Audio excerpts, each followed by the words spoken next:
My name is Angela, My name is Nicole. and welcome to the Ominous Stitch podcast.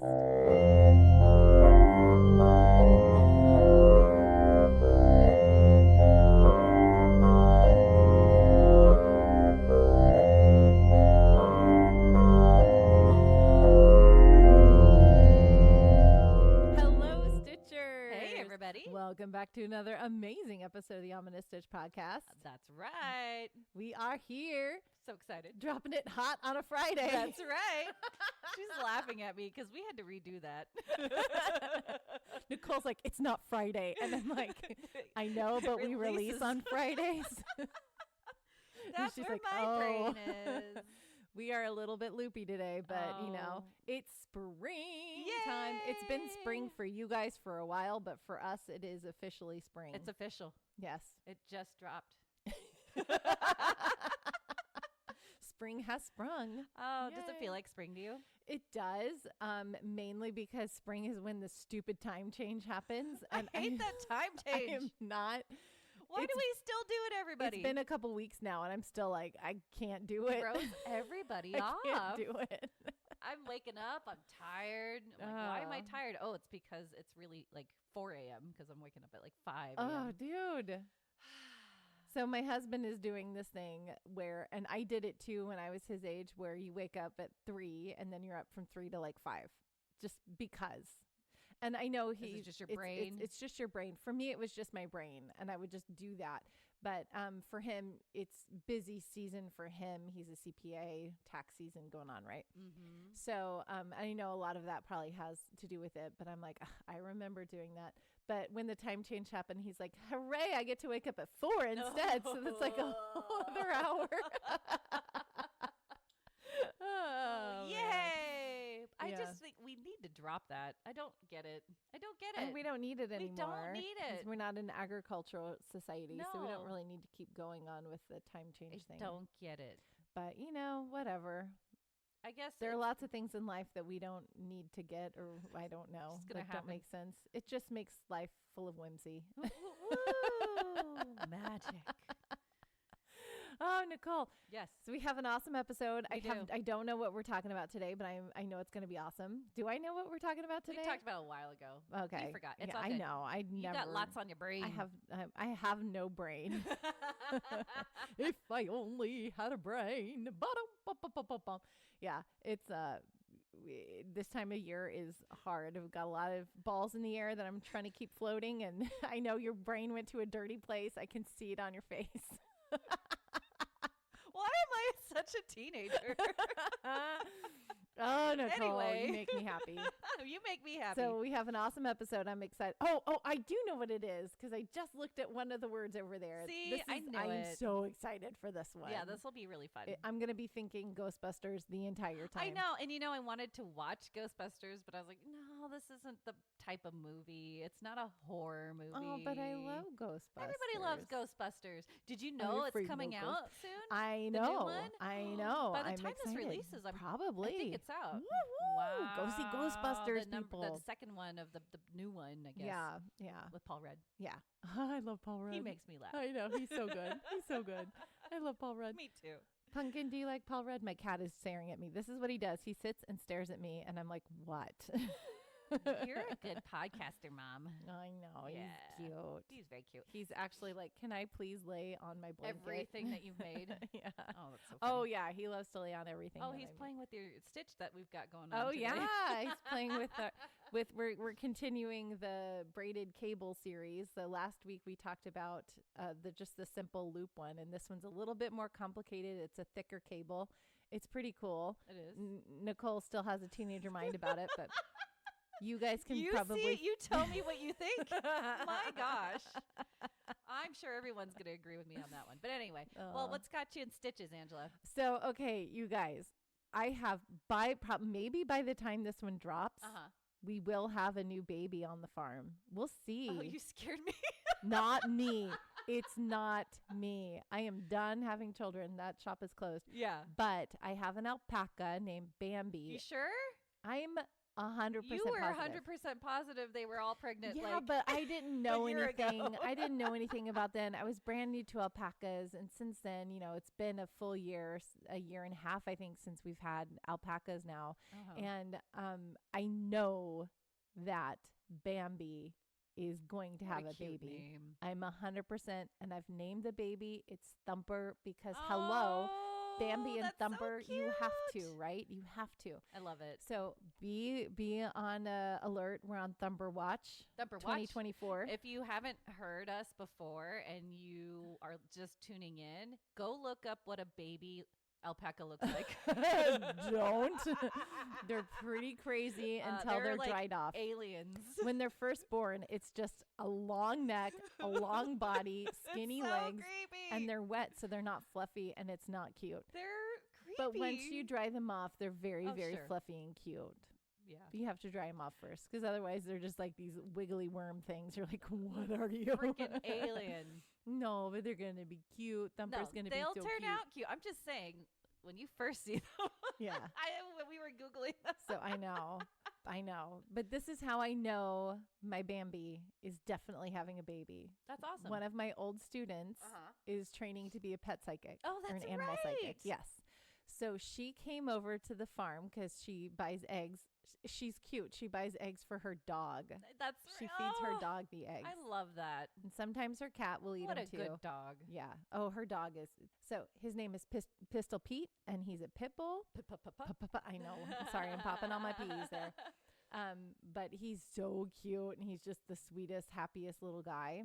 And we were talking when she was buying eggs, and she's like, so, I'm training to be an animal psychic now. I was like, really? I was like, do you want to go talk to my alpacas? And she's like, of course I do. So we walked over to the alpaca arena, and I was like, so I'm pretty sure one of them is pregnant. I just want to see if you can confirm that or not. And she's like, it's the red one, right? And I'm like, yes, it is the red one. And she's like, okay. And so she just kind of squatted down and closed her eyes, and all of the alpacas came running to her.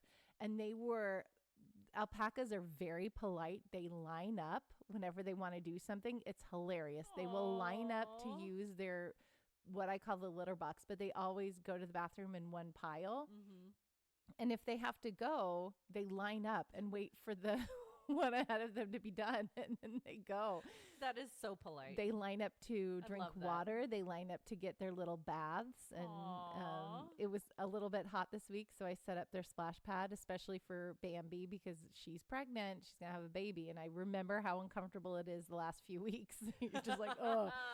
No. But so they all came to her. They all lined up. They all took their turns sniffing her and getting like really close to her and like staring at her and communicating with her. You could see it. It was the coolest thing. Wow. And they were all like and then they were sniffing me, and they were like, Mom, this is so cool.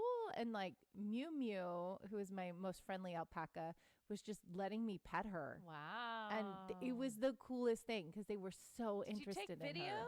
I didn't. I Why should have. didn't- Because I was in the moment. I'm terrible at taking video Dear. and picture. Yes, I can't do it. I'm So in if the an moment. alien comes and swoops over you. I'm not going to take a picture because I'm going to be in the moment staring at the alien. That's me.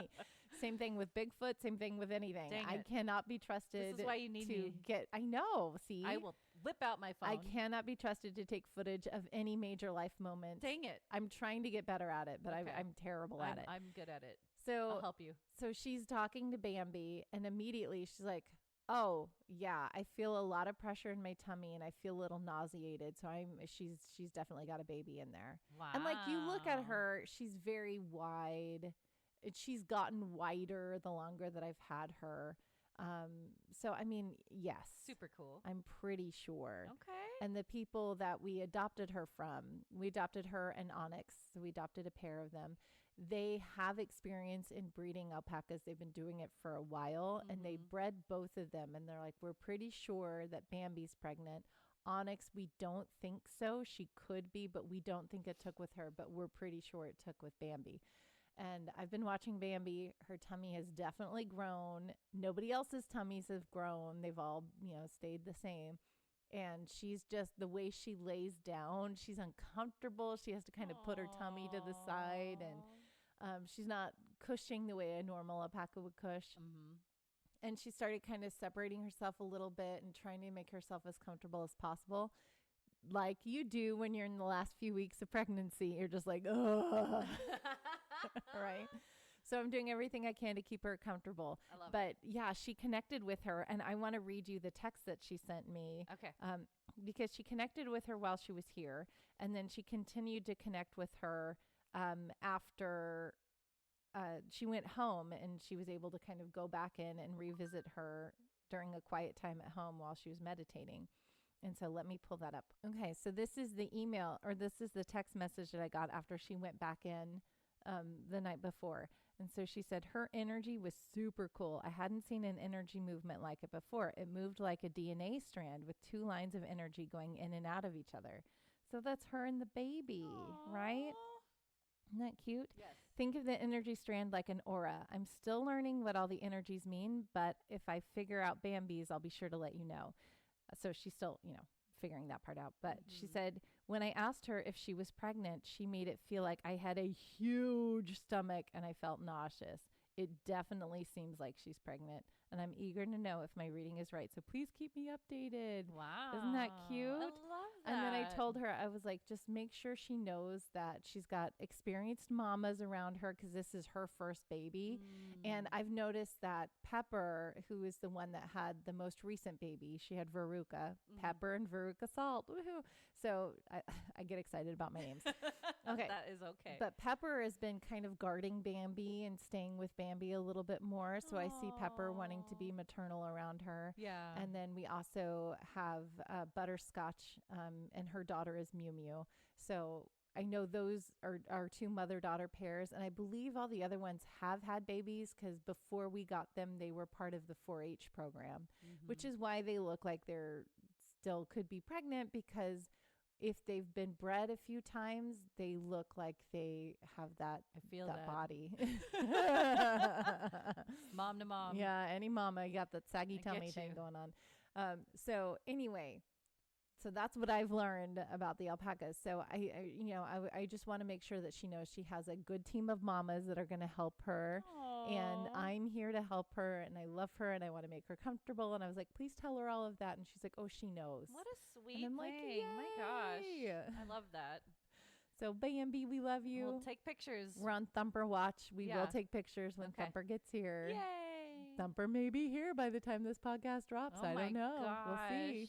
That's amazing. know. Life's amazing. It's so cool. Very neat. So Nicole, what's got you Yeah. in stitches? Oh, I laugh because I'm not embarrassed. It's just amazing to think about something fun.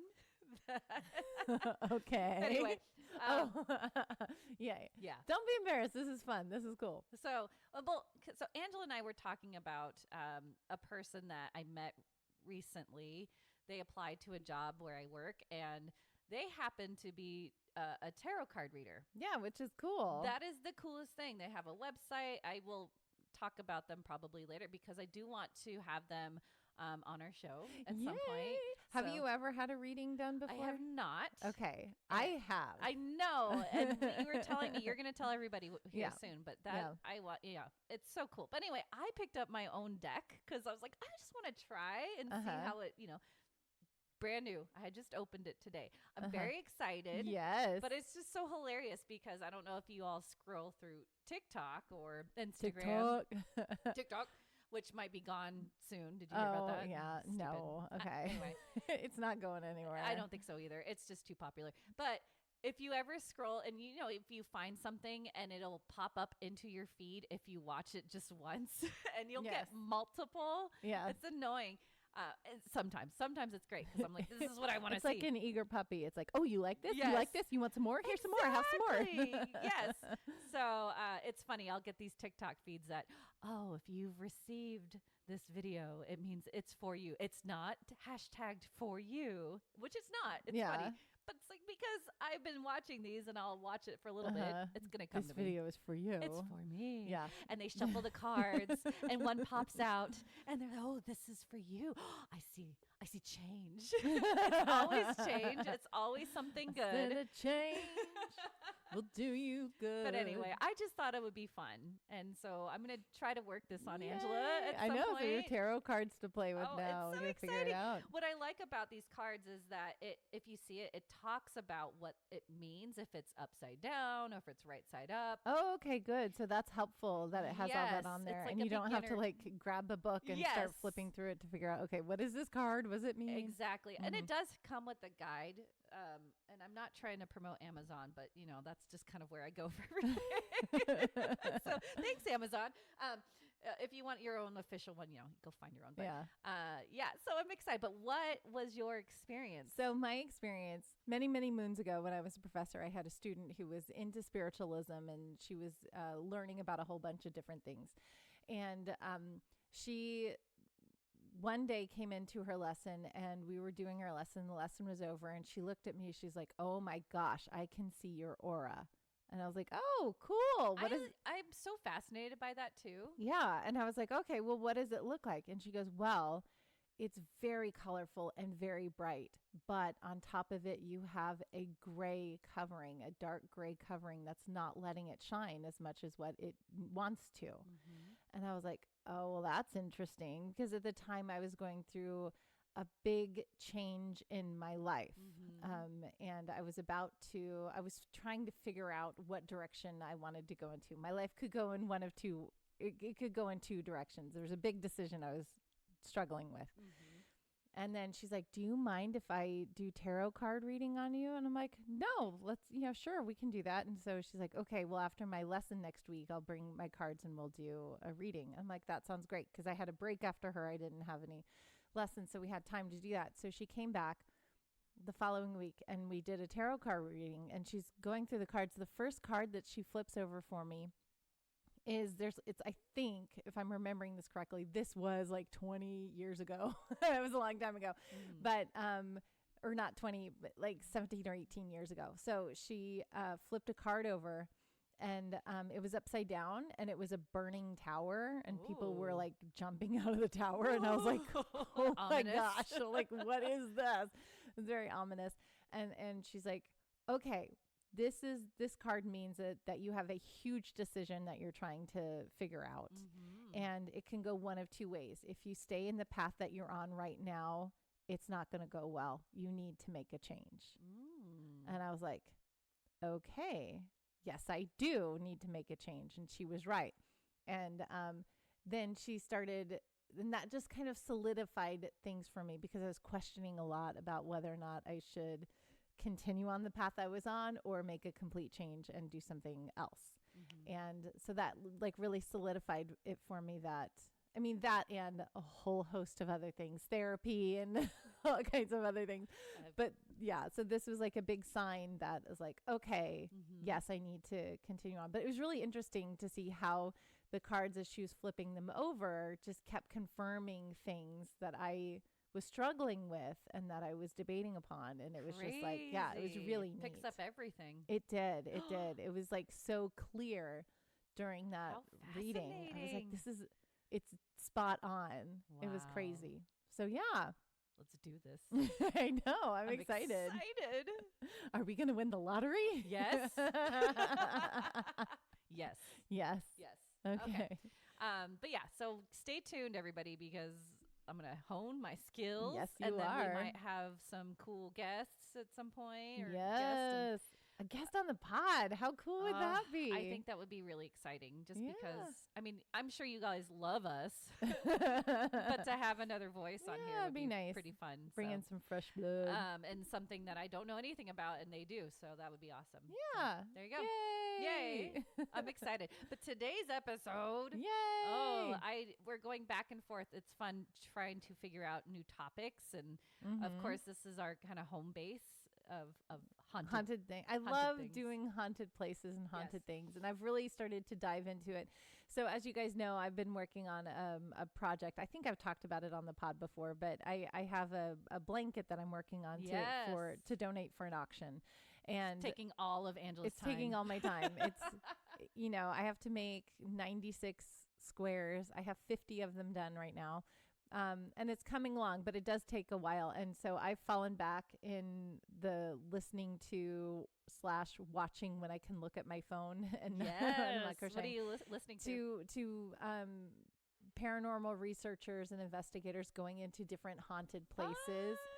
Which we will do. I just love that. Yeah, I want to do that. We'll get into that. Yeah. Okay. Yeah. So it's really fun to just watch them explore new places and hear their findings. And yeah, so that's what I originally started doing when I took up crocheting is I would watch these paranormal researchers go into places. So much fun and fascinating. I love it. That's my little guilty pleasure. Yay. Hence the podcast. So anytime we talk about haunted places, I'm definitely in. I love it. I love it. She's doing a dance, guys. Happy. You can't see it, but she's doing a happy Can't dance. stop, won't stop. But before we get to story time, what do we got to do? Well, we got to get stitching. You ready? Yeah, let's get stitching.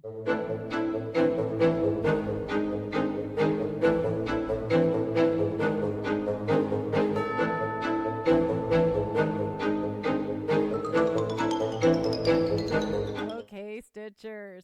So for today's stitch time, we are continuing the whole cabling thing that I started last episode, and we are doing a thicker, more pronounced braided cable. So it's huge. It's huge, and this is actually called the braided chained cable. And like the other one, it works with, this one works with mostly single crochets. So we're not doing any doubles. These are all single crochets. That's nice. The pattern repeat is 5 single crochets, and then you do your chain. So you're going to chain 16. Oh, it's way bigger. Right, way bigger. Okay. And then you're going to do 3 rows on top of that of single crocheting into that chain 16, and that builds up that cable. Right. So that it's a nice big fat loop that you're making. So it's 3 single crochets thick of loop that you're making. Got it. Before you go into the next loop that you're going to make. So you're making these big, thick cables that you're going to then braid. So it's just rows of single crochets. Every 4th row, you're going to single crochet into the back loop only, and then kind of close up that loop by continuing the single crochet all the way across before you do your next big loop of 16 chains, and then single crochet, single crochet, single crochet into that chain, and then back loop only single crochets. So it's just single crochets the whole time, but you're making big thick loops, right? Right. And then you, before you close it off, you, again, like we did last week, you pull each loop through the loop below it so that you're making this loop in a loop in a loop all the way up. It makes a chain. The one thing that I have about this that I don't like is that there's a huge opening on the bottom. Yeah. Why? It may look like a part of the female anatomy, and that's why Nicole is giggling so much. But yeah, so it's got this big hole in the bottom just because it's not the way the loops line up. There's no loop holding that one together because it's the first loop. You could stitch it together. That's what I would suggest, that you would stitch that together. Just so that it doesn't, if you're trying to keep something warm, you're going to want to You wouldn't want to close that up. Yeah. Plug up the hole. So you're going to close up, I would stitch that together and close up that hole just so you don't have that big opening there. And the other thing to keep in mind when you're doing this braided cable is that you are going to flip the loop like you would pop a collar. You're going to flip it back so that it lays better as you're going through the pretty loop. pattern. Yeah. The loop through loop. Okay. And so it's pretty much what we did last week, except for you're doing a lot of single crochets and it's thicker and bigger. Yeah. But it was, it was a really fun experiment to learn how to do these braided cables. And they're really easy, and it makes a really fun, big detail. I think that would be pretty as like a purse or something. Yeah, right? yeah. I would use it like holes, but you close the holes. I would use it on like, in a bag or maybe like a pillow detail or something, but it's a really fun texture to add to something that you're doing. Totally cool because it's so 3D. It's so big. It's very 3-dimensional. It's very big. I like that. Yeah. Cool. So it's a really cool little And where'd you get this thing. pattern again? So I got this pattern. It's in the same book that I talked about last week.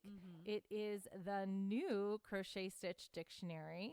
440 patterns for texture, shells, baubles, lace, cables, chevrons, edgings, granny squares, and more. And that picture is actually in the front. It is. That braided cable is on the front cover here by Nellie Brass and Evelyn Hetty Burkhart. Very cool. Yes.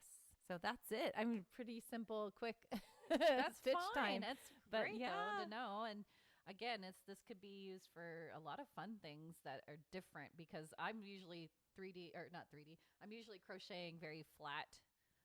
So this is a really cool texture. Yeah, and Yeah.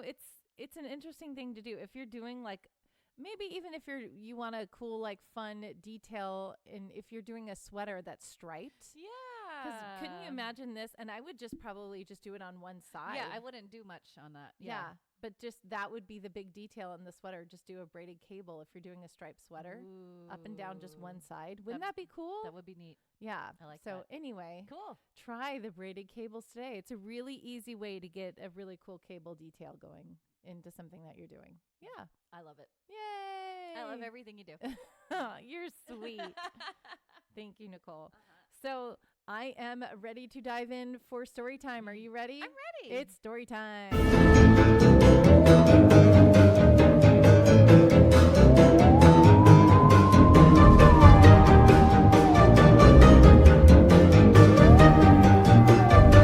As you know, Stitchers, this week's episode, I'm coming to you with haunted libraries. Yay! Okay.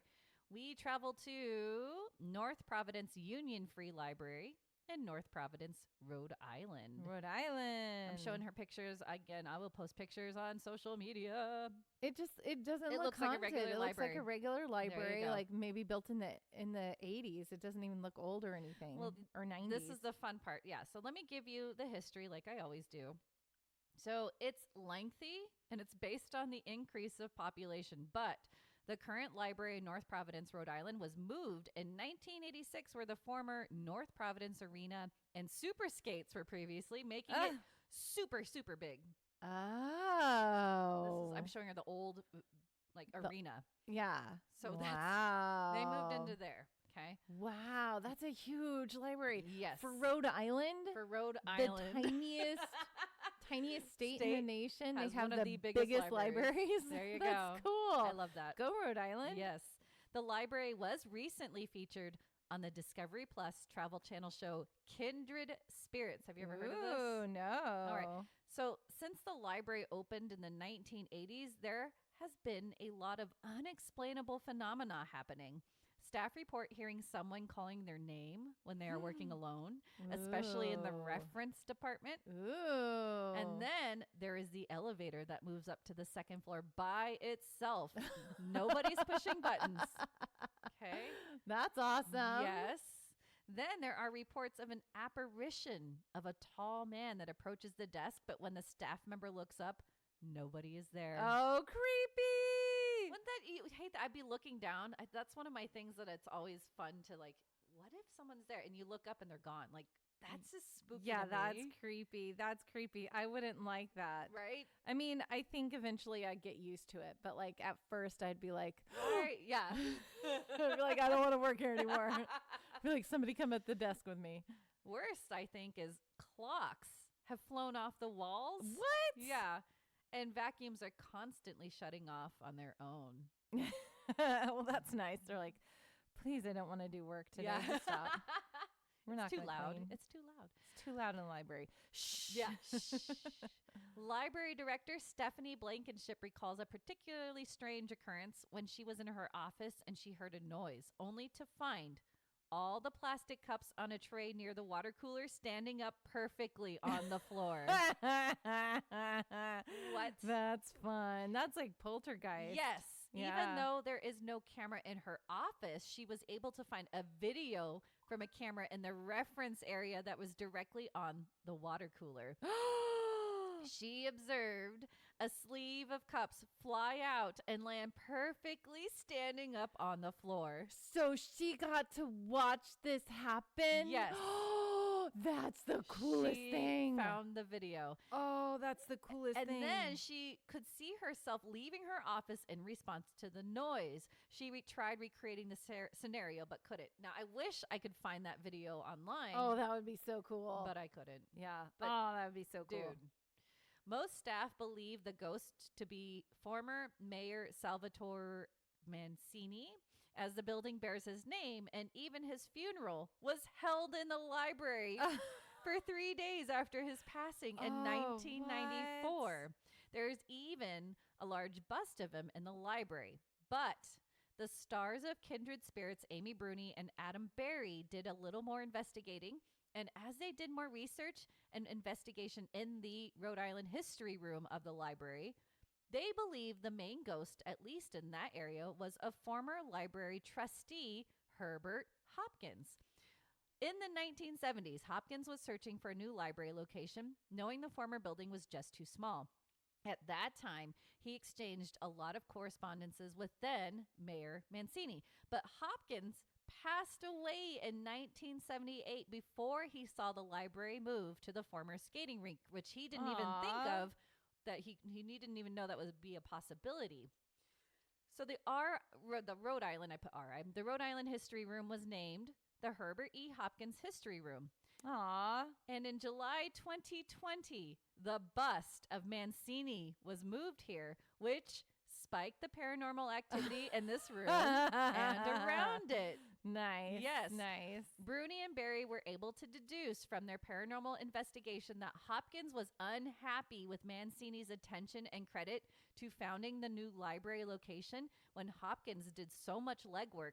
And the straw that broke the camel's back was Mancini's bust entering a room dedicated to Hopkins. Oh, how funny. That's hilarious. Right? They're being like so petty as ghosts. Yeah, That's cute. afterlife. According to Berry, he was able to pull words from Hopkins such as sacrifice and legacy, and that he feels he's been forgotten. Oh. I don't know if it stopped after they figured that out, but that's why they believe there's so much paranormal activity going on. Oh, that's funny. Crazy. Aw. It's okay, Hopkins. It's okay. We know you have your room. You're sorry remembered. that the mayor's head's in there, but you know, he was the mayor. And as you Exactly. know, like the mayor always gets all the credit for everything and not the people who do the legwork for him. Exactly. Aw. So there you go. If you're ever in Rhode Island, go visit their huge library. Yay. Okay, we move on. This library, oh my gosh, it's gorgeous. Look, Angela. Oh, that's a library? That is a library. Oh, that's so pretty. Now, the story behind this is bonkers. So we're going to Evansville, Indiana, to the Willard Library. Okay, if you're in Indiana, let us know. Go to the Willard. That's so It's pretty, you guys. gorgeous. It's very Victorian, Mhm. very like mansion-y. It's Yes. very pretty. So a trust fund was established by Willard Carpenter, Evansville's pioneer of public charity, in 1876 to build and endow Willard Library. Carpenter was supportive of African American rights. He was an agent for the Underground Railroad before the Civil War, and he required this new library to be maintained for the free use of all persons who may desire to consult it. But yeah, he wanted to ensure African Americans in all colors could use the library. Yay. He wanted the library to be named after Emma Willard, who founded a Troy Female Seminary in New York. New Crazy. York, concrete jungle where dreams are made of. My daughter started singing that the other day. I was like, look at you. How do you know that song? She's like, it's I the heard beginning. it from you, probably. Oh. No, it's the beginning song in what is it? The Secret Life of Pets or Is something? it? No, that's Taylor Swift. New York is at the beginning of that one. It's been waiting for you. Welcome to New York. Oh, is that Welcome that to one? New-" Okay. Yeah, that's Secret Life, but they could be number two, maybe. No, it's the opening for something. Okay. Yeah. I'm sure it's something else. It's another cartoon. Another cartoon. Yeah. No, Oh, I man. feel you. But yeah, the Secret Life of Pets is Taylor Swift. I know. All right. Construction started in 1876, apparently in the same area where circuses would pitch their tents. Oh. That's so much room out there. Yeah, a lot of space. Yeah. The bad economic times of 1877 halted construction and stayed that way for 5 years. 1882, it started up again, and Carpenter devoted the rest of his life to the supervision of the building. He did it all. He worked with the architects, he hired the workmen, and ensured the materials were high quality. The public library opened on March 28th, 1885. Side tidbit, though, about Carpenter. He was not very kind to his own children. Oh, no. Yeah, apparently he told his daughter Louise she would receive nothing when he died. Ouch. Well, dude. Yeah. When he why? did That's pass, not I don't cool. know. When he did pass in 1883 after suffering a stroke, which is 2 years before the library was opened, he left all his money to public charity. What a jerk. Right? I That's don't so know why mean. he had such a bad relation. Louise tried to sue to have access to his inheritance, but she lost. But the library received most of it. And here's a picture of him. Yeah. Interesting. Okay. Interesting. I Yeah. mean, I wasn't there. I don't know the relationship I he had don't with know. his kids. There if was the nothing kids were about like it. Like what terrible happened? children and just wanted daddy's money all the time. I I don't know, man. But there you go. That's sad. Yeah. The library, as I showed Angela, it's jaw-dropping. It features a Victorian Gothic architecture, and interior woodwork is finished in select quarter grain oak. But Pretty. yes, Willard Library is rather popular for a particular ghost. First seen 50 years after the library opened, which is Ooh. 1935, because math. Yay, math. Yay. So I wonder if she passed the same year. But this ghost woman is always spotted in a gray dress and shawl, hence the name, the Gray Lady. Patrons and employees have seen this apparition frequently, including Margaret Meyer, the children's librarian, and Helen Combe, library assistant. One of the earliest and well-known sightings of the Gray Lady was in the early hours of the morning in 1937. The janitor that worked that shift typically worked alone, as there was never a problem before. At around 3 a.m., he made his way down to the basement, down a small corridor, and towards the furnace. But right then and there, a veiled woman wearing gray appeared right before him. Oh, no. The startled janitor dropped his light, and as quickly as he went to retrieve it, the woman disappeared. The janitor booked it, and soon after, he quit. He noped it. Yep. Then one year, a security alarm went off at the library. Police responded because they assumed this was in the middle of the night. And when they arrived, they spotted 2 figures in an upstairs window of the library. But when they came in to inspect it, nobody was there. They believe there were 2 spirits. Ooh. So the Gray Lady's last reported sighting, which is on the Willard Ghost website itself, Nice. yes, was on August 10th, 2010 in the basement hallways by the Assistant Children's Library. When psychics visited the library in 2007, they verified there indeed was a ghost in the library, but unsure if they confirmed it was the same lady everybody was seeing. The unexplained occurrences include the water turning on and off on their own, Mm-hmm. the smell of perfume. Yeah, her visage is always accompanied by a strong, musky perfume smell. Ooh. Cold spots, strange noises, books and furniture found moved when nobody is around, invisible touches in the hair and on earrings. No, I don't want that. Don't touch me. Yes. Don't touch my hair. Don't touch my earrings. I'm wondering if it's Willard's daughter. That is speculation. Is that too. speculation? Yes. Because she's like, I have something of mine now, and I'm gonna keep it. You're good. I'm gonna get to it. I know you're gonna get to it. I'm sorry, I jumped the gun. But you're amazing. You're always good at predicting. Okay, odd items are found in the library.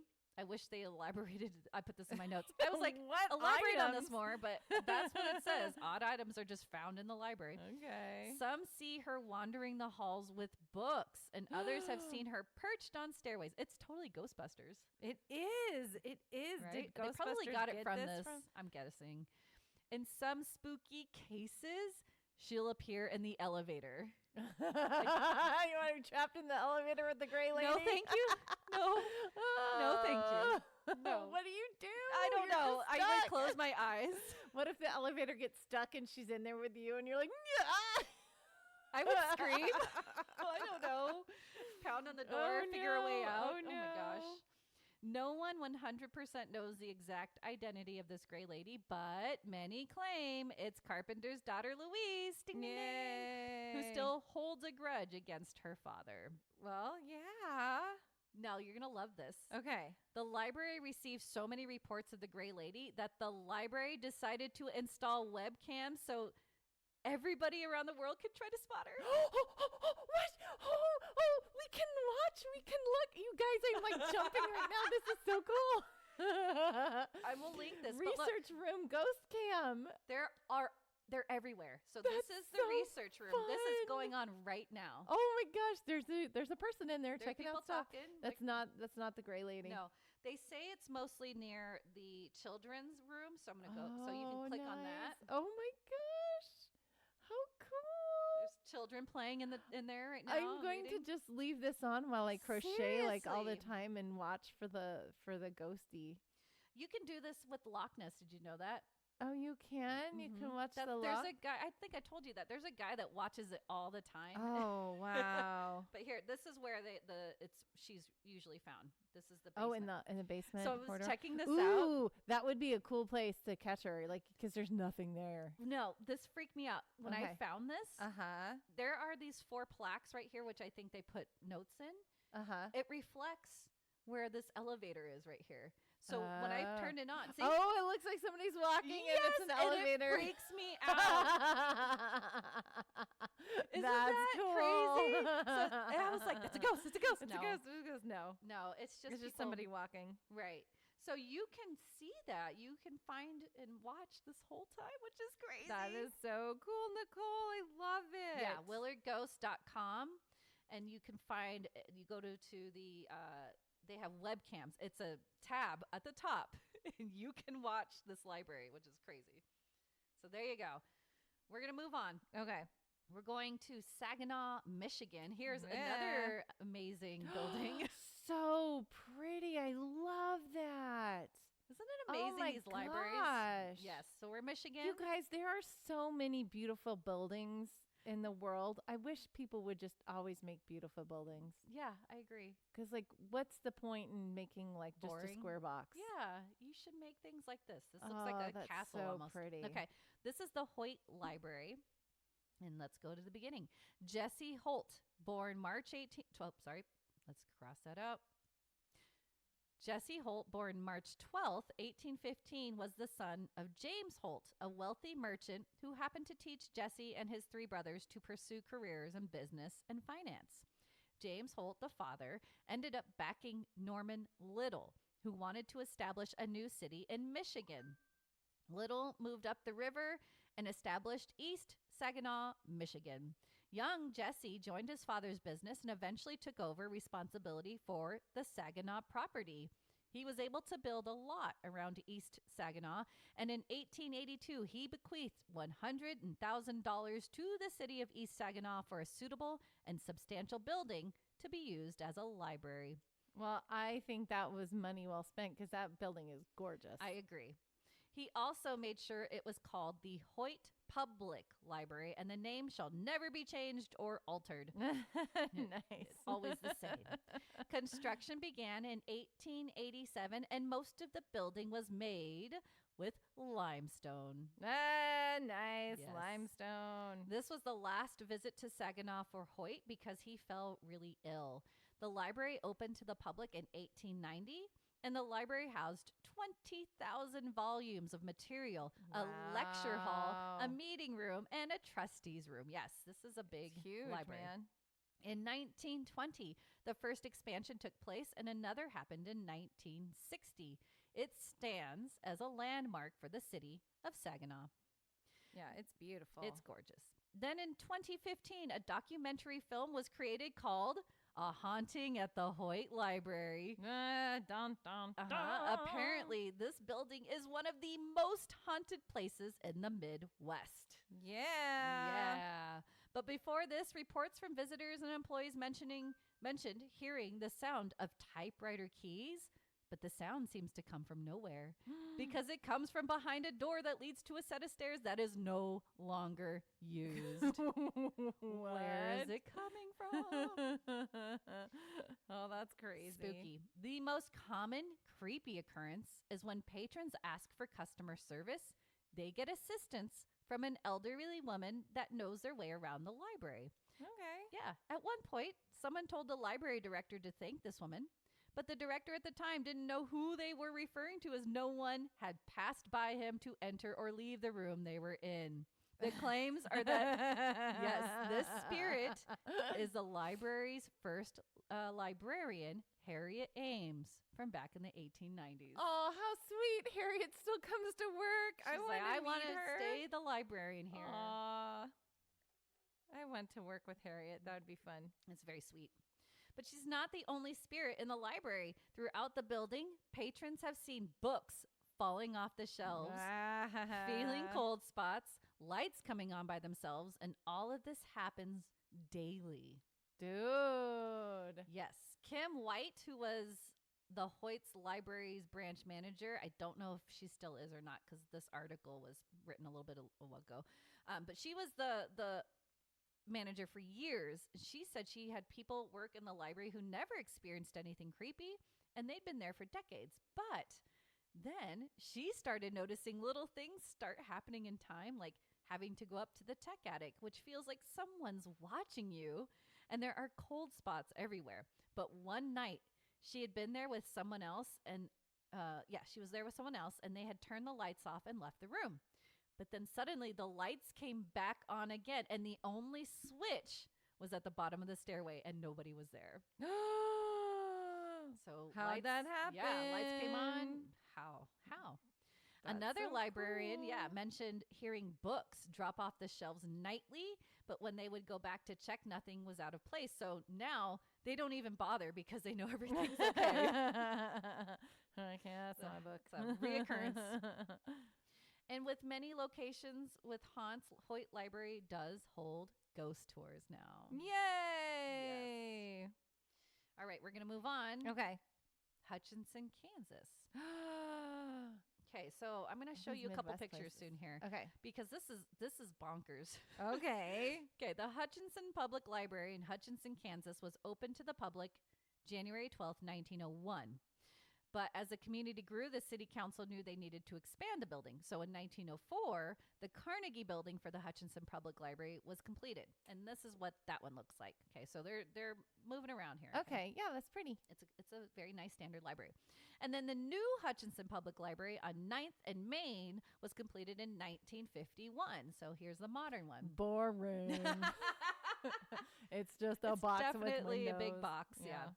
What's crazy to me is that even the official Hutchinson Public Library timeline history at a glance adds, in 1975, Ida Day's ghost rumored to have appeared. Yes, this library celebrates its ghost. On the Hutchinson Library website, they include a timeline of Ida and the details of the haunt. You ready for this? I'm ready. On April 20th, 1888, Ida Miranda Day was born in Colony, Kansas, and started working at the Hutchinson Public Library in 1916. She left in 1926 to attend the University of Kansas, but returned in 1946 as Ida Day Hozapfel. Hozapfel. How do you say that? Hozaffel. I had a student with that last name, Hozaffel. Look at that. Yeah. Hozaffel. Hozaffel. Okay. Ida retired in 1953 as she was planning to become head of the catalog department at the Tulare County Library System in Visalia, California. Hey! On March 1st. Sorry, I yelled. We've been there. Oh, yes. Good job. However, as she was driving to her first day of work, she died from a fatal car accident at the age of 65. Oh, no. So she was like living her life. She's like, I'm going to move. I'm going to go have this awesome job. I'm going to stay in a library. Live in California. Yep. No. Aww. Californian drivers. Yep. Sometimes. Sometimes. In Tulare, that's weird because Tulare, it's farmland. That's the big dairy part here in California. There's a lot of just farmland there. So maybe someone was just driving real, just like the crazy cursed items, James Dean. Oh, yeah. Remember he was driving. It was farmland. Yeah, it was like out nowhere. Out nowhere and got in a car wreck. Yep, there you go. Bummer, man. Oh, I'm sorry. Yeah. Now, Ida may have returned to the library soon after death, but the public was made aware of her returning to the Hutchinson Library on October 31st, 1975, when the local paper covered the many reports of staff and visitors of the library with title, "Does a Ghost Haunt the Library?" Ida is most seen and felt in the basement area. Many staff and visitors will claim to hear disembodied footsteps here, as well as items that will occasionally go missing or seemingly move to different positions when no one is looking. Once librarians Angeline Welch and Rose Hale were working down in the basement.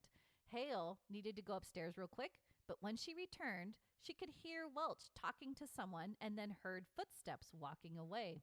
When she reached Welch, she asked who she was talking to. Welch claimed she hadn't been talking to anyone, and she was alone the whole time Hale was gone. Nice, Yeah. nice. I love that. Then the next day, Hale saw a lady standing by the stairs, but suddenly she vanished before her eyes. Oh, no. She didn't recognize a lady, but as soon as she described her to another colleague in the library, they were confident Hale had seen Ida. Yay, Ida. Yeah, she is very clinging to this library. Most claim to feel cold spots or hear disembodied noises, and sometimes there are reports of seeing her glowing form as she skims the collections. Aww. Some feel pokes or touches when no one is there, and others get a sense of being watched. Well, I don't like the pokes and touches. Yeah, I don't know about Ida, that either. don't touch. Keep your hands to yourself. Yeah, you know to do that. From the Hutchinson Collegiate Student Newspaper for Hutchinson Community College, Kate Lewis, who worked in the marketing and communications area for the library, believes the high electromagnetic field in the library is the reason why so much paranormal activity is focused down there. Oh. Lewis herself has experienced strange things, like when she was first given a tour of the basement, she felt the hair on her head stand up.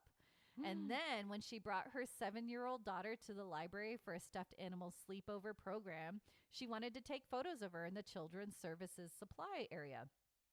Lewis thought she would love the area, but then her daughter instantly told her she didn't like the room and that it felt scary. Oh. She felt something. Uh-oh. She didn't want to take photos just to get out of there. Tina Stropes worked at as the library's business manager in 2003 when she had a weird encounter. At the time, she was working on payroll, adding up timesheets when her calculator started printing 0.00 repeatedly, and it wouldn't work properly. Not too strange, but then the next month, Strope's calculator did the exact same thing, and she assumed Ida wanted to get paid but didn't work any hours. I like that. That's funny. Yeah. I thought that was cute. Lastly, from hauntedplaces.org, a couple people wrote in about similar experiences. Jasmine Scrogham wrote in 2018, I come here every chance I get, but when I'm in the elevator or just reading a book, I will feel someone tap my shoulder or say my name. And I'll look, but nobody will be there. And I can also hear strange noises, but can't figure out what they are. And Linda in 2015 wrote, my daughter and I moved to Hutchinson, Kansas last year. We went to the library one evening and we were sitting upstairs at a table working on our computers. All of a sudden, my daughter jumped and looked around. I asked what was wrong, and she said someone touched her. There was no one near us at all. I later found out the story of the librarian at the library. There you go. Yay.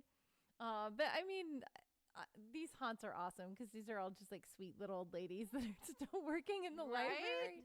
And they're a little bit, busybodies, and they want to make sure that everyone's or, doing their thing. Maybe she's just touching them to be like, is everything okay, dearie? Yeah, that could be it. Maybe she did that Aw. normally. Yeah. That's sweet. Aw, I want to go see Ida. Hi, Ida. Aw. We go to Peoria, Illinois. Ooh. So, hey, Kate, come go check out Peoria Yes, Kate. Public Library. Have I don't you know how been far there? it is for you, but Yeah, I don't know. yeah. But here's a picture. I'm bad with geography. Yeah, me too. Oh, Another square okay. building. Another square building. Yeah. Another square building. At least this one's kind of like A little fancier. I like the stone. Me too. Yeah. I like that. We like the old buildings. We do. People. They're just so gorgeous. Yeah. The library service in Peoria, Illinois started in 1855 when 2 clergymen helped deliver them to the public. Yes, 2 separate libraries that year, the Peoria Mercantile Library and the Peoria Library on November 8th. Businessman E.S. Wilcox led the public to celebrate 2 separate library buildings, and everyone pitched in with books and money to fill the 2 separate libraries. And both buildings were then changed to one name, Peoria City Library. And then in 1857, another library was started, the German Library Association, founded with a nucleus of 100 volumes donated by the Peoria Liederkranz. Hey, Nice. I said it. Yes. Civil War came and went, and this changed the library into moving to new quarters at Main and Jefferson, with Wilcox one of the leaders to help do this. Then, in 1872, Illinois then passed a law permitting the establishment of public libraries free to all residents of the municipality, permitting tax support, and outlining how they should be governed. I have to put that in because that's so cool. The rest of the U.S. states eventually copied this comprehensive library law. Note provisions were written by E.S. Wilcox. I have to put him in there because you're going to see why. Okay. Wilcox. I believe you. Over time, the other 2 libraries donated their book collections to the Peoria Public Library on Main and Jefferson. Then, in June 1894, the city of Peoria bought 3 lots on Northeast Monroe to create a new library location. Here is where things get crazy. Okay. 1894, think about this. There's 3 lots. Now, I'm going to rewind history a little to discuss why this move may not have been the best decision. Wayne's World. Okay. Back in 1830, the brother of Mrs. Andrew Gray, Peoria local, passed away. He had a son, and he had to move in with Mrs. Gray as she gained custody of him. But her older nephew refused to get a job. Now, articles don't explain exactly how old he was, but it sounds like he needed to pull some weight, okay? Mm-hmm. Her nephew also was on the wrong side of the law constantly. At one point, Mrs. Gray had to hire a lawyer to assist her with all the legal problems her nephew was causing. Oh, man. Yeah. This lawyer was David Davis, and he was pretty young and upcoming to the town. He was able to help Mrs. Gray efficiently, getting her nephew out of jail and problems with the law, but the debt that she incurred from him started to accrue. Yeah. Davis could see this was a growing concern, so he forced Mrs. Gray to use her home as a collateral for his services. No. Soon the due date came for his bill, and because she couldn't pay up, he sued to collect the mortgage and his fees. Oh, no. All of this caused Mrs. Gray to kick her nephew out of her home. Well, yeah. Yes. But then Mrs. Gray was soon notified that her nephew's lifeless body was found floating in the Illinois River. No. This sent Mrs. Gray into a rage, and she cursed the property and all future occupants. And apparently this curse was effective. When Davis retained the property, it is said nothing would grow on the land, even though Mrs. Gray was able to cultivate a beautiful garden. And then the home received its first haunt. The ghost of Mrs. Gray nephew was reported to bang on the door, begging to be let in. And here's where I bring you back to 1894.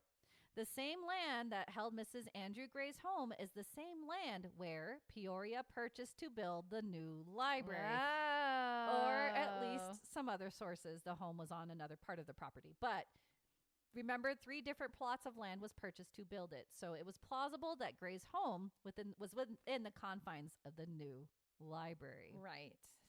People highly believed in the curse because Wilcox, remember him, one of the major figures in the growth of Peoria library system and whom spearheaded the move of the library, died suddenly in 1915 when he was struck by a streetcar. The next library director, Samuel Patterson Prowse, suffered a heart attack at a library board meeting in 1921. Oh, no. Then the third library director, Dr. Edwin Wiley, committed suicide by swallowing arsenic in 1924. Oh, my gosh. 3 directors in a row. Yeah. Many believed at the time that Mrs. Gray's curse was a reason behind the succession of deaths, but who knows? But I do know there are reports that Mr. Wilcox never left the Peoria Public Library. Apparently, patrons have reported seeing a man dressed in early 20th century attire wandering the library halls. Even staff have seen his face in a basement doorway.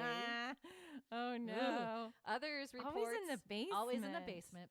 Other reports are the typical spooky things, hearing their names being called when no one is around, and feeling cold drafts when there shouldn't be any. On hauntedplaces.org, Audrey commented in 2023, I completely believe this. I recently moved to Peoria from New Orleans, so I'm familiar with spirits. Mm-hmm. The first time I stepped into the library, I immediately felt sick to my stomach and my body felt heavy. I told my son that I didn't like the feeling I got in that building at all.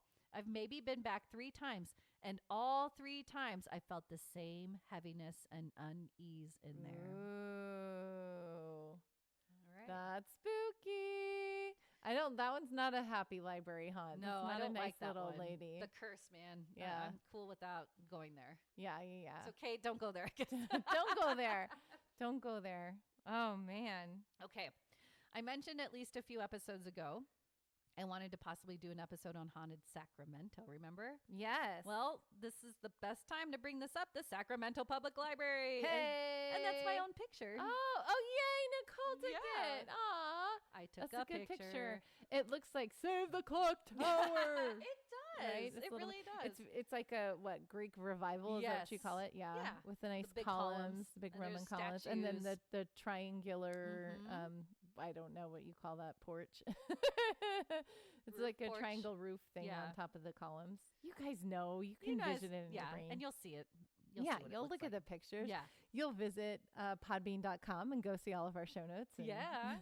And on our socials, that's where I our post all the socials, pictures. yes. But what I gathered is that in 1857, the Sacramento Library Association was formed to provide for the present generation and transmit to posterity ample and increasing means of information improvement, that it should flourish in years to come and rise to eminence among kindred institutions. This is all what they From said. the website. Yeah. It's very pompous. It is. It's so funny. That's their quote. That was their 1857. Nice. The association transferred its building and collection over to the city of Sacramento in 1879, and the subscription association was turned into a free library. Back then, I didn't know this, most libraries were subscription based, where people could buy a subscription to use the library, but they couldn't take the books home. Did you know that? Oh, no. That's you have and to it changed. Yeah, you had to buy like a membership. It was like a gym. Oh, that's funny. Yeah. So, no, that changed, and that was awesome.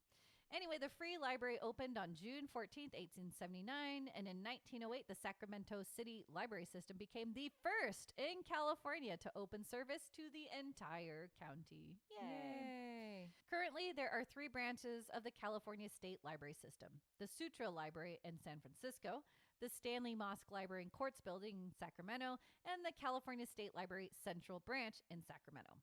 When researching the haunts, it's hard to distinguish if they're trying to state the Central Library and the Stanley Mosque Library are haunted, because both of them are. Oh. But the entities kind of blend together. So there's Right. 2 very haunted library locations. I'm going to give you what I think is for each one. Okay, sounds good. There you go. Nonetheless, visitors report seeing the apparition of an older man wearing glasses who likes to look through the old books in the Stacks California section. Nice. If anyone disturbs him, he tends to peer over at them. Just like Ghostbusters. I always think of Ghostbusters. Yeah. Yep. That's funny. Right? The staff mentioned hearing the sound of rustling mylar, like the sound of a book being pulled from or returned to the shelves, but nobody is there.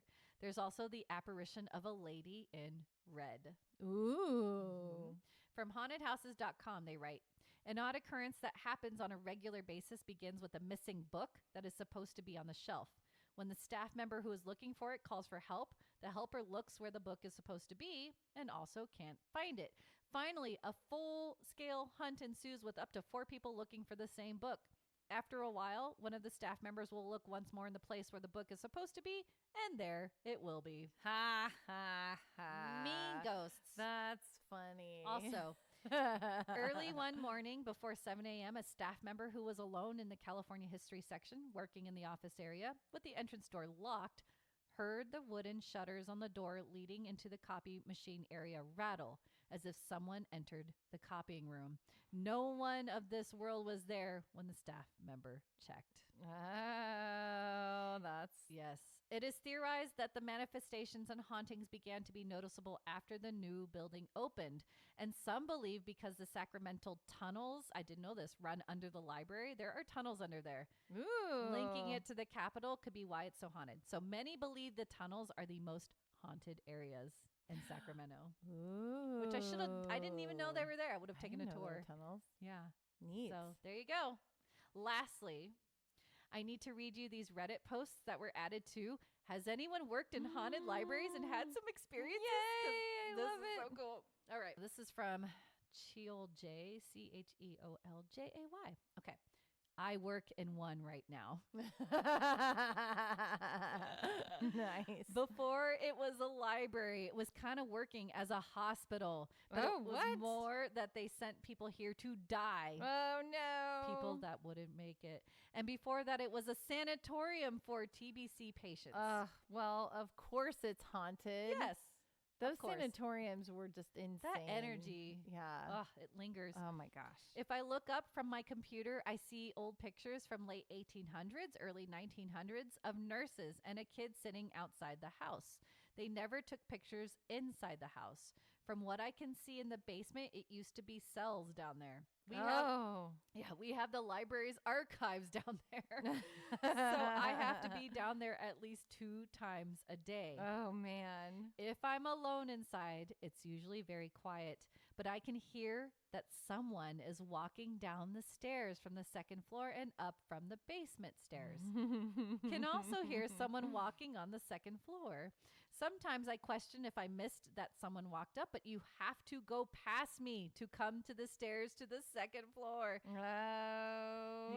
And they say, I know that old houses make sounds. This is not it. It's footsteps that I hear. Yep. In the beginning, it was a bit creepy, especially if you worked closing.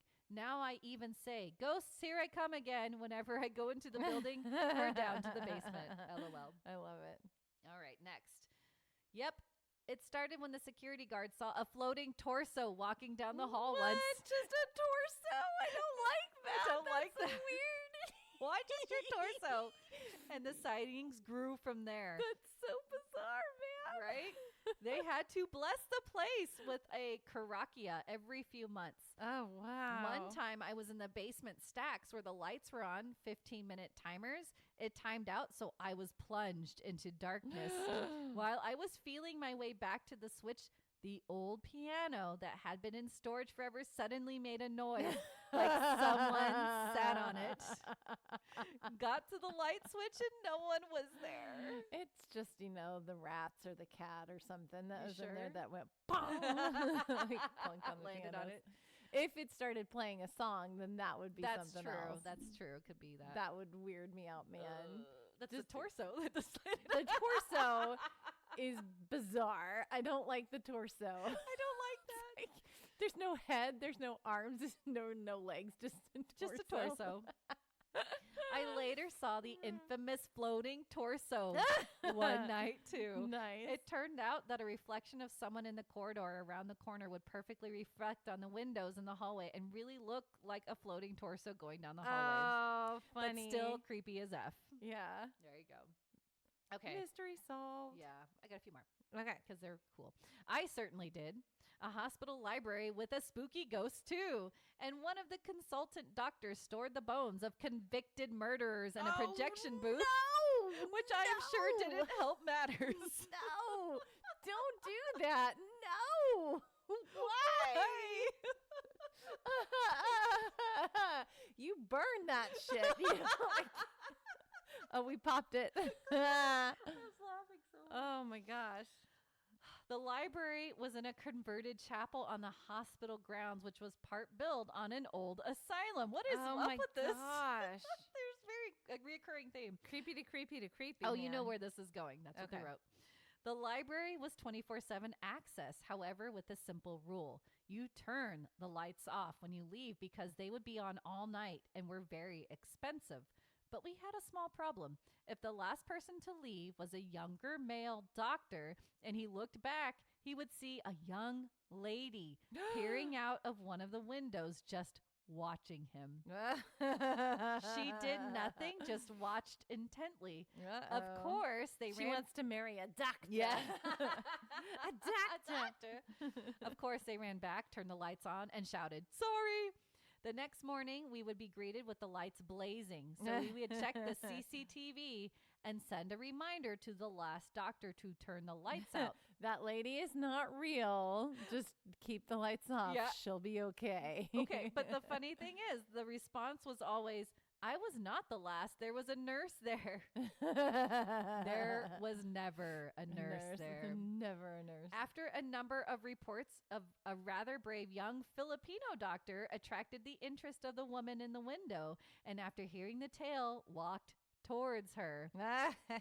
As he got closer, he clearly saw her expression of great sadness and grief and recognized she was a young nurse dressed in a traditional Whipple uniform. Oh, yeah. Okay. She just stared at him with a heartbreaking longing, then turned slowly away as he approached. He entered the library and she was again gone. He was convinced that she had a sad tale untold, and given the history of the place, it is entirely possible. The library then gained 2 simple rules at night: turn off the lights, and whatever you do, don't look back. Lovely library. A little bit scary, though. That's good. That's Too funny. spooky. That's funny.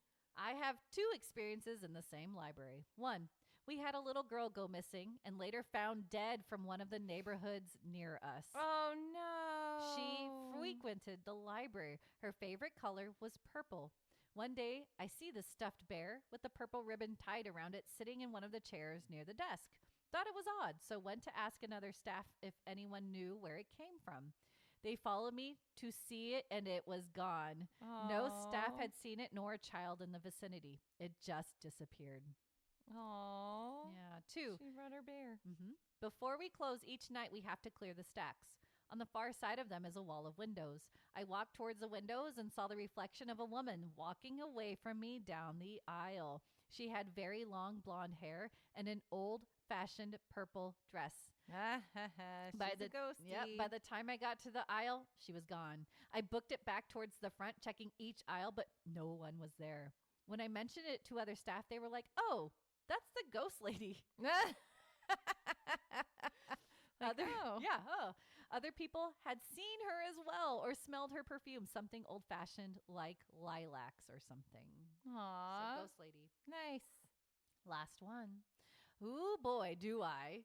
My library is on the site of an old church that burned down in the early 1900s. Every night when I'm closing, I close most nights by myself, I always get the feeling that there is someone behind me or just right out of my line of sight, and I've heard footsteps walk by as I'm in the bathroom after I have already closed and locked up. Occasionally, books will just fly off the shelves, again, when no one but me is there, or children's toys will just start playing their songs and sounds. I don't like that. Past library workers and even volunteers and a few patrons have reported similar phenomena, so it's just not just me. In our library, we house original portraits of the town's founder and his wife that they owned before they died way back when. Everyone thinks it's either their ghosts or some unknown ghosts from the church that burned. I personally don't rule anything out. It could be both. And there you go, haunted libraries. Yay! I love it. I love it. It's so good. It's crazy that you can have these new, that baffles me is you can have new libraries and you'll get haunts. Or you can have old libraries. I mean, it makes sense. There's energy attached to these books. A lot of the volumes in the libraries were owned by other people, and it could be like their favorite book, their favorite novel. So a piece of them is attached to it, and they want to be in the library. Right. A lot of the haunts are just, old librarians, which I think is so sweet. Isn't that awesome? I love that. I loved being a librarian so much in my past life that I want to stay here. Yeah, that's so sweet. I've had odd experience in libraries. Like I definitely feel a lot of energy when I go to certain libraries. Like there was a library when I grew up, the library that I used to go to when I grew up, the children's section was upstairs. And I always felt like there were lots of presences there. There were lots of people there. Oh. And like you could look up and see, because it was in a balcony, and if you were on the bottom floor, if you could look up, and it was like I couldn't see people, but I felt like there were just so many people up there. And I, but I, I was little, but I remember that. That's crazy. And that's that part of the library haunts my dreams. So I dream about it a lot. Yeah. Oh, that's crazy. The children's part in the library where I grew up, which is weird because I haven't thought about it until like today. You brought it up about libraries. Yeah. And I definitely felt there were certain parts of the library when I went to Pepperdine, there were certain parts of the Pepperdine library that I didn't like to go to because I felt they felt haunted to me. That's crazy. And like not in a good way, like in a this is my area, stay out kind of a way. Like, yeah. And then also at USC, now that I'm thinking about it, when I go to the music library, it was down in a basement and you'd have to go down. And I remember that feeling. But it's just, there's just a lot of energy around books. And I used to work at my old library at the University of Washington. I didn't feel anything. I loved it. It was peaceful. Yeah. There's some libraries that I just love and they're peaceful and they're great. Sweet, But then there are also libraries where I'm just like, there's a lot of thick energy. It's not that it's not a good place. It's just that there's a lot of energy here. People. And so like the library where I grew up, like that one, it felt fine. There were just a lot of people there. Yeah. It just felt like there were a lot of people. There weren't, but it felt like there were a lot of people because of that there. energy of all books. Yeah. Did I tell you that when I was younger, when I was living in England, I was at the library when I first did that Ouija board experience? And that definitely felt scary. You saw the people watching you. There all were the portraits of all the different people. Once we started doing it, it just felt like we were being watched. Yeah. And the bathroom was the worst place. Yeah. I remember you telling me that. So that library scared me after that, and I was like, I'm not going back in that. But that's cool. It's crazy how much energy that libraries can hold. Yeah, and some libraries, the energies are wonderful and beautiful. Like I love the kids and I go to our public library all of the time. There's a bunch of them here in our little town. And they're all interconnected. So they're really fun. We love going to them. And they're always asking, can we go to this one? Can we go to this one? Blah, blah, blah. And I've also found places in certain libraries that just feel like a hug. And it feels like it's just that warm, sweet, wonderful energy to just sit there and relax and be quiet. And I love going to libraries because they are quiet. It's not peaceful on purpose. They're quiet, and you can find a little cozy area to just snuggle up and just relax. Yeah. And I also like bookstores for that reason too. But yeah, there's a lot of weird energy in some of these places. So it's so cool. I wonder, my oldest, when we go to the library now, we still go, but not as often we used to. He goes, I don't like touching books that so many other people have touched. And I'm like, oh, do you feel weird? Maybe he feels weird energy, but that idea to him now just freaks him out a little bit. Yeah. Oh, that's funny. I get it. You guys, we just had a really weird experience. Are you ready? You may have heard some meowing, and it wasn't my cat because he was sitting right next to us. And so that freaked us out. And we're like, where is that meowing coming from? What is happening? Because it sounded like it was right next to us. It was right next to us. But it was our little black cat shadow. Yeah. We found him. Mystery solved. Little black cat shadow. But we had to like run around and figure out where he was. That was crazy. And so anyway, that was fun. That was a little spooky experience. My heart stopped for a little bit there. What? Who's meowing on our microphone? I know. Anyway. I know. So that meowing was my little black cat shadow. Woo! Yay. All right. So this was an awesome episode. If you guys have any experiences with any haunted happenings inside of libraries, we want to know. You can email us at theominousstitch@gmail.com. You can also jump over to any of our social medias and drop a quick comment on any of our posts or contact us in our DMs, whatever you want to do, because we love talking to our stitchers and we want to hear from you. You can also go over to podbean.com, and that is where we host our little podcast for you guys, and look up show notes for this episode or any previous episodes. And as always, there is that little button in the upper right-hand corner that says Become a Patron. Become a patron today and help support our little podcast. Our patrons really do make the difference on whether or not we can continue to do this for you guys, because it is just the two of us. Woo, just the two of us doing this for you guys. So any little help we appreciate greatly. We will give you shout outs. We will send you things, and you get patron exclusive content. We do have a new patron episode that will be dropping. I know I've been promising it. I've been a little bit busy these past few weeks, but That's okay. it is dropping very soon. Yes. So we will get it out to you guys very soon. So Promise. if you want more of Nicole and I, Whoop, whoop. because who doesn't? Yeah, we're awesome. And weird. Yeah. So you can check out those patron exclusive episodes. Yes. And just say hello, because Say we love our hi. Stitchers, and we Hello. love chatting with you guys. Is it me? Or Looking for you're pulling out like old stuff. I love it. my favorite. Okay. Well, All we right. do have one more thing to get to. One more. All right, let's get to it. It's movie time.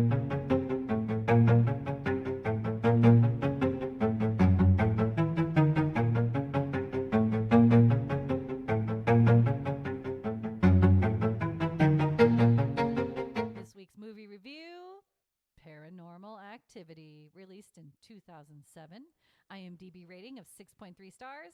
Synopsis. After moving into a suburban home, a couple becomes increasingly disturbed by a nightly demonic presence. Ooh. This movie Yes. is, I feel, like a good step up from the Blair Witch Project, where that one made me sick and dizzy. But Oh, yeah. it was such an innovative movie at the time, Man, right? when Blair Witch came out, I had to sleep with the lights on for a Right. week and That was a background spooky noise for movie. like at least a month. But I this couldn't movie handle came out it. and it felt this almost similar. Yeah. It was Yeah. almost paralyzing because the fact that it felt so real again, Mhm. with that kind of true story angle. Yeah. It felt really creepy at the time when it first came out. It's funny now because there's so many parodies of Yeah. again. But what leaves that taste in my mouth of this movie is Mika, or Micah, as I would. Yeah, I always thought it was Micah, but she says Right? Mika. Mika. There were some weird things with this movie for me. Like I had a whole Have you've Mandela seen it effect. before? I Yeah. saw it when it came out. Yes. And I loved it. And I have this whole Mandela effect with this because I thought the actress looked totally different. That's right. I thought she was like had much longer, straighter hair, had a thinner face, like a little bit more like wiry kind of looking. But this actress is voluptuous yes. and curvy, and had like bouncier, shorter hair than what I was remembering. I was like, why do I remember this as So a differently. completely different person? That's so weird. It was so weird. And now that I'm thinking about it, and you brought up Blair Witch, she, like in my brain, it was the actress in Blair Witch. I could see that. You So kinda that's pieced it probably together. why. Yeah. Mhm. Okay. Now it makes sense. There you and it's go. way less like freaky to me. I was like, why do I remember her as Because- a totally different person? Exactly, because I think that this movie is very similar in that style, but just made better, I think. Anyway, Yeah. if you haven't seen Paranormal Activity, we're going to spoil everything. Go watch it. We saw it on Max, but it's 2007. What? So that's, how old is it? 20? It's not even 20. It's 16 years old. No. Yeah, 16 years old. So it can't drink yet. I can't drink yet. Dang it. Anyway, Well, watch it anyway, guys. yeah, see it and then come back and we'll spoil it for you. Yeah. But yeah, this movie follows this girl. What's her name? It's not. I kept thinking Mika because I kept focusing on Mika. Katie. Katie. Mika, Yeah, Katie. which is her real name. Did you know? Oh, they're both real names. Oh, that how makes it more funny. They did that on purpose to make it feel Yes. more real. True. I love it. So good. Interesting. Okay. So Katie and Mika, they live in this really nice house in San Diego. He's a day trader. A day trader, yeah. What is that? Just stocks? Stocks, yeah. He Okay. does. He plays so that's the stock why they market. have a really nice house. She's a student. I was like, oh wow, like she got lucky. But yeah, so and she looks like an older student, right? Yeah, she looks like she might be a grad student. She doesn't look Oh, like there she's you full go. in college. No, yeah. And he buys a camera because there have been kind of spooky things going on around. Yeah, their what house. I didn't remember from the first time I watched it was that it's happening to her, and they really make the point that it's Yes. not the house, it's her. Yes, And the it's first time I attached to watched her. it, I thought it was the house, and I'm like, why are they still in the house? Why are they still in the house? And I Right. didn't Which realize that's kind of the norm to until think. this time around that it's her. It's her. Yeah. Yeah, and they're basically, and they hire somebody to come, a psychic, to help them. And he's like, no, this is a demon. It's attached to you. Anywhere you go, it's going to follow you. But I know somebody to help, and that person never comes. And well, the person never comes. Well, okay, Mika doesn't want her to ever contact this person. Yeah, but he doesn't want her. He's like, I'm going to do it all myself. I'm going to fix this. Yeah, he gaslights everything of hers. Yeah. And then he's like, I'm going to buy a Ouija board. And she's like, no, don't you bring that in. And he's like, I got it's gonna somebody open else's. the portal. Yeah. That was so dumb. I was so mad at him. I was so mad at him. I'm like, okay, I know that this is like advancing the story, so he has to, whatever. But I'm like, dude, such a jerk. Stop being a jerk. He doesn't believe her, but then he's like, he does, because then he wants to help, and he doesn't help. He's doing everything to make it worse. Yeah. So frustrating. But yeah, so you just kind of follow them around as it gets worse and worse and worse for them. And it does get spooky. I remember being pretty scared with the attic scenes. Yeah. Oh, that was super spooky. Yeah. At that time, and yeah, the baby I didn't like powder and the baby powder. Yeah, so I didn't like all of the night scenes, especially with her standing there for hours and just like that's so cool. staring at him, and then the blankets like being fluffed up, and I'm like, don't touch do me. anything Don't while you I'm get-" sleeping. Yes, that's right. You hate that. Yeah, I hate that. Yeah, spookies. Yeah. But yeah, and it's just, again, this is a really good movie that paved the way. I mean, Blair Witch was the original OG, but this one, I think, did it on a better level. And I think at the time it was really good. Yeah, they had more access to, even though I think they didn't even spend much on the budget of this movie because it's filmed in one basic location. Yeah, and they're not like big time actors because it's No. supposed to be real footage. Yes, so you have to feel. And like obviously, this franchise did well because they made multiples it was of like these. 6 or 7 Yeah, more. I've only seen the first one. I haven't seen any of the other ones. Oh, then we're gonna have to do continue. more. Okay, Because it's an interesting story that I think you'll dig, at least in the second one, and then the third one. After that, I think it gets weird. But yeah, it explains so much more in the second. I'm sure it does because I'm cool. like, you need to know why Katie and why. And the third what one she does. goes even back farther. Really? Which I think is the best one. Yeah. Okay. So we'll watch those in succession here at some point. But yeah, it's an enjoyable horror movie. It's a spooky. That's not even a ghost movie. It's a horror movie. Yeah, because it's a demon. It's not a ghost. It's not a ghost. Not a ghosty. Not a ghosty. I like it. I would be way more amped about it if I hadn't seen it and known everything that was going on. Sure. I know I'm kind of low key in this review, but just because I've seen it before and I loved it, and I still love it. It's still good. Yes. It's still good. It's still Mika's spooky. annoying, but and that's how his character's supposed to be. It's okay because he gets what's coming to him. Like, it's kind of like an "I told you so" ending. Yes. you kind of see it coming. Yeah. Almost. He had it coming. He had it coming. My favorite musical. Oh, you like Chicago? That's the only one I love the most. Yes. Okay. I love that one in West Side Story when it's done well. I like the original. The original. Anyway. Yeah. Well, how many stitches do you give it?